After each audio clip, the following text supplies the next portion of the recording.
O que Pedro propõe a Jesus e que Jesus aceita, com certeza não é um exercício muito fácil, não é? Vá saber o que passou na cabeça dele de dizer: me faça caminhar sobre as águas. Mas o acontecimento tão breve deste encontro de Jesus com Pedro marca muito a nossa própria experiência com Deus. Porque aquilo que Jesus vive com Pedro, quando vai dizer a ele: como você é fraco na fé, porque você não acreditou que eu lhe concederia a possibilidade de você caminhar sobre as águas. Quer estando o mar tranquilo, quer estando o mar revolto, você iria caminhar sobre o mar. Mas você não acreditou porque você teve medo. É uma experiência que todos nós experimentamos de alguma forma. Por mais que na igreja a gente aprenda de tantas formas esse abandonar-se em Deus, nos grupos de oração, nos movimentos que fazemos de oração, buscando sempre essa experiência em Deus, de nos abandonarmos nele, nós sabemos que muitas vezes em situações particulares da vida, a gente encontra sempre uma dificuldade, e aí a primeira coisa que nós muitas vezes manifestamos é essa incerteza ou essa insegurança da nossa experiência com Deus. Então é fácil olhar aquilo que Pedro fez e dizer: coitado, ele realmente não tinha fé. Mas quando nós nos colocamos no lugar dele, nas nossas experiências de caminhar sobre o marzinho da nossa vida, nós vemos o quão difícil é abandonar-se à experiência de Deus. Por isso que Elias experimenta lá no Horebe um pouco isso, quando Deus vai dizer para ele: sai da sua caverninha e vá ver aonde eu vou me manifestar com você. Claro que no primeiro ato, Elias poderia acreditar que Deus já estava ali falando com ele.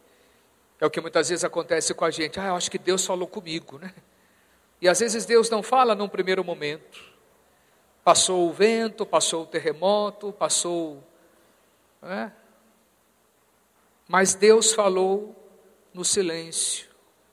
Quando passou todo aquele rumor, todo aquele barulho, Deus entrou no silêncio. Mas Deus também pode falar no barulho, Deus também pode falar no fogo, Deus também pode falar no terremoto, Deus pode falar na ventania, normal.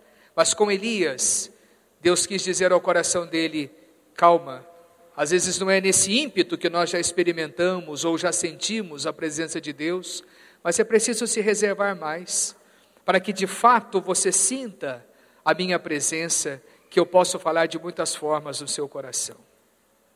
E é experimentando esse Deus que nós vamos embasar a nossa experiência de fé. A gente sai daquele estágio de alguém nos disse, para o estágio de que hoje eu fiz a minha experiência com Ele. Eu não ouvi dizer, eu estou experimentando o que Deus pode fazer na minha vida. A experiência que Paulo está partilhando conosco hoje. Interessante quando ele fala desse descontentamento, dessa tristeza que ele está sentindo na própria vida, quando ele olha os seus conterrâneos judeus, e diante de tudo aquilo que viram Jesus fazendo e falando, eles ainda não querem acreditar que Jesus é o Messias. Para eles Jesus é apenas um profeta, um respeitado profeta, mas não passa disso. E não se deixam ser transformados pela palavra de Jesus, ou pelas atitudes que Jesus semeou no coração dos seus apóstolos, e a partir dele no coração de todos nós. Então Paulo está triste por isso. E quem foi Paulo pouco antes? Ele também foi um perseguidor. Não só foi indiferente a Cristo, mas ele foi um perseguidor de Cristo e dos cristãos. Mas a sua experiência de conversão é tão profunda, tão forte, que ele deseja que todos os seus conterrâneos possam viver a mesma experiência que ele viveu, sem precisar cair do cavalo. Apenas ouvindo essa palavra, tendo a certeza de que esse Cristo é o Messias, mas eles tinham o coração endurecido. Não é tão diferente de nós também.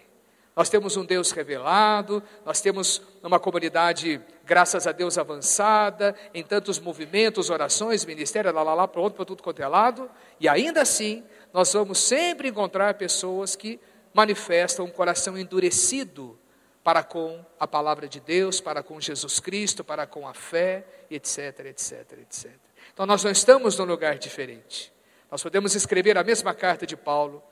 Queria eu também ser segregado como Cristo, porque quero assumir em mim as dores deste abandono, deste sofrimento, dessa tristeza, por não encontrar em nós pessoas que vejam nele, de fato, o Deus encarnado.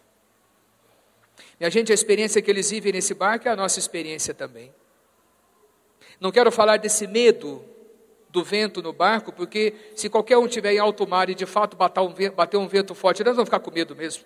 É natural, né? Você está lá no avião, o bichinho começa a tremer, você tem um pouquinho de medo, não adianta. Ele vai avisar, nós estamos caindo, você vai ficar com medo mesmo, não adianta, né? Com medo ou sem medo você vai cair, vai pôr, ótimo. Mas não é desse medo. Ele nos leva a uma experiência mais profunda.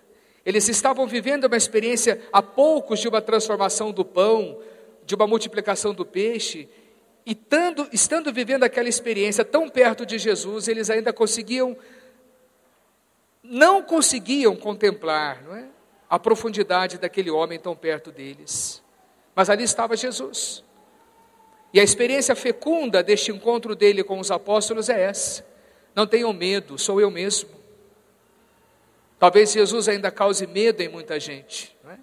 Não pelo espanto de um fantasma, mas pela certeza do que ele pode provocar nos nossos corações e nas nossas vidas.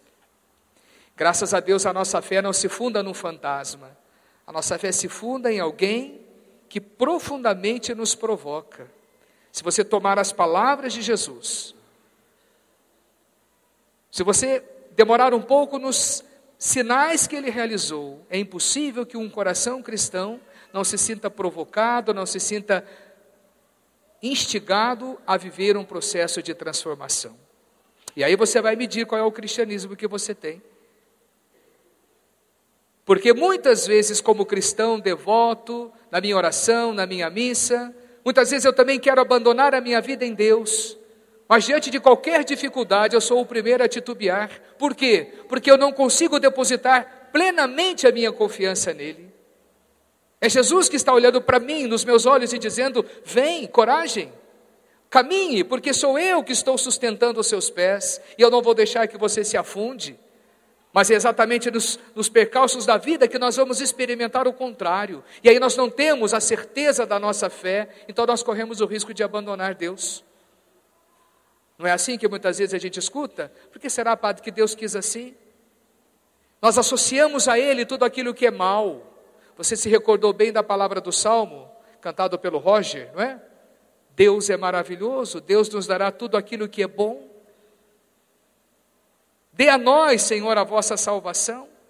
É isso que Deus reserva para nós. Ele não vai nos dar o que não é bom.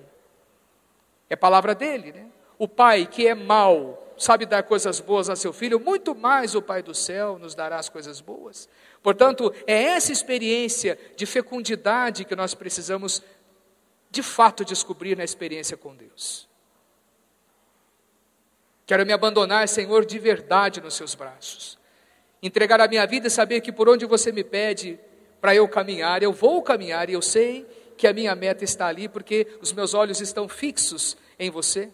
E eu não vou deixar que outras vozes, outros rumores venham atrapalhar a minha experiência com o Senhor. E todas as vezes que você se dispõe a viver esse caminho de fidelidade em Jesus Cristo, a buscar um caminho de fidelidade, a se abandonar nos braços dele, pode ter certeza, muitas provações virão, porque ao lado do bem sempre existirá alguém para nos atazanar, para nos atrapalhar, para nos incomodar, para nos fazer desistir. O encardido não se alegra com a nossa santificação. Ele não quer perder aqueles que lhe pertencem para viver por lado de Jesus Cristo. Então ele vai sempre viver esse embate, vai nos propor sempre esse embate de dizer, será que eu estou devidamente preparado para abandonar a minha vida na experiência com Jesus? E é aqui, minha gente, que nós precisamos ser fortes, firmes na oração, firmes na fé, fortes na tribulação.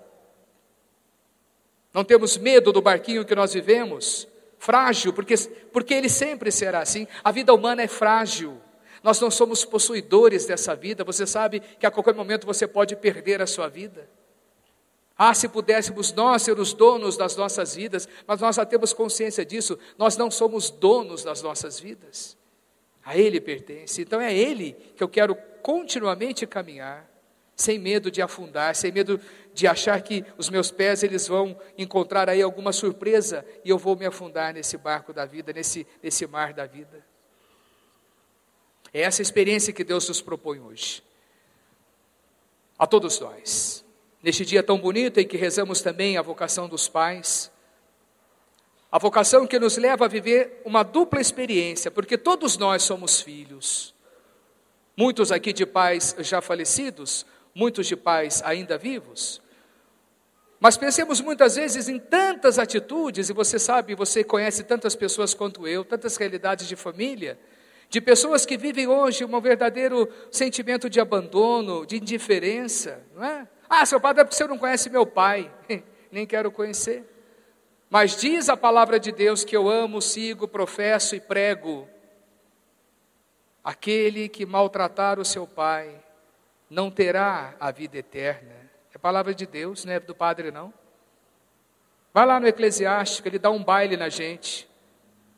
Ele vai nos ensinar que não importa. A lei de Deus não é a lei de talião, né? Fez mal, pague com o mal. A lei de Deus é mal, pague com o bem. E cadê a nossa coragem de fazer isso? Não é Jesus que falou um dia, se alguém lhe der uma bufetada do lado do rosto, vire e dá outro? Imagina, aqui no Brasil esse negócio não funciona. Na nossa sociedade tão machista, essa coisa não funciona. A lógica de Deus não é a lógica nossa, do coração humano, fadado ao pecado, ao mal. Nós sabemos que nós não nascemos plenamente bons e não nascemos plenamente maus. Nós nascemos pelo bem. Deus é o autor da bondade em nós, mas nós sabemos que o mal está sempre perto de nós. Agora a escolha é minha. Então, tentar fazer o bem aonde o bem não existe é a arte do cristianismo. E Jesus foi mestre nisso. Agora, são tantas situações, e em todas elas a gente vai tentar viver isso. Viver o perdão, viver a reconciliação. Tem tanta pessoa que se torna escrava do seu rancor, escrava do seu ódio, não é? Vai vivendo e vai se alimentando disso porque não tem essa coragem.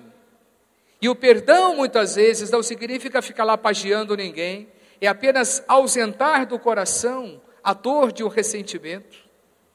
E quem sabe, a partir daí, dar o passo, né?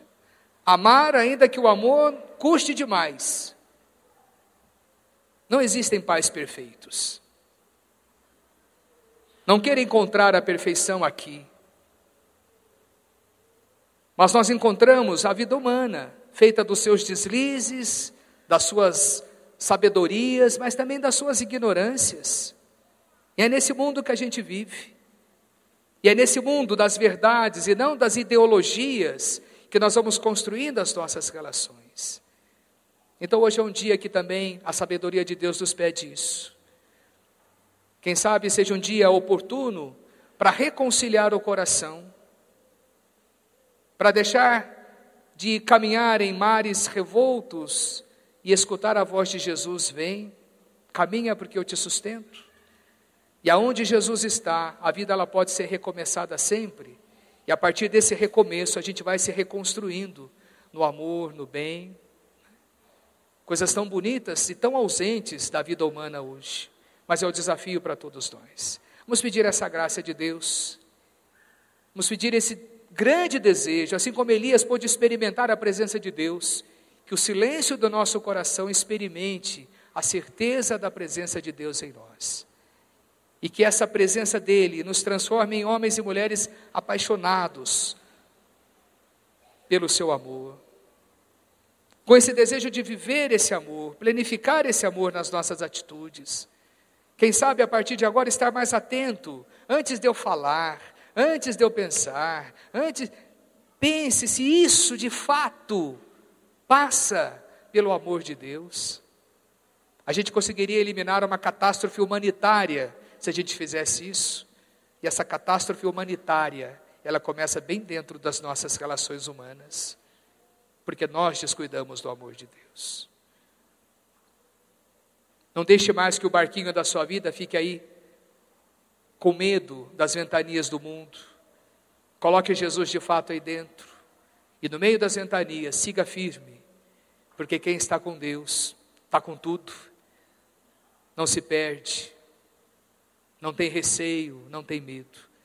Que Deus encontre em nossos corações essa disposição para vivermos esse caminho de fé. Creio em Deus Pai, Todo-Poderoso, Criador do céu e da terra,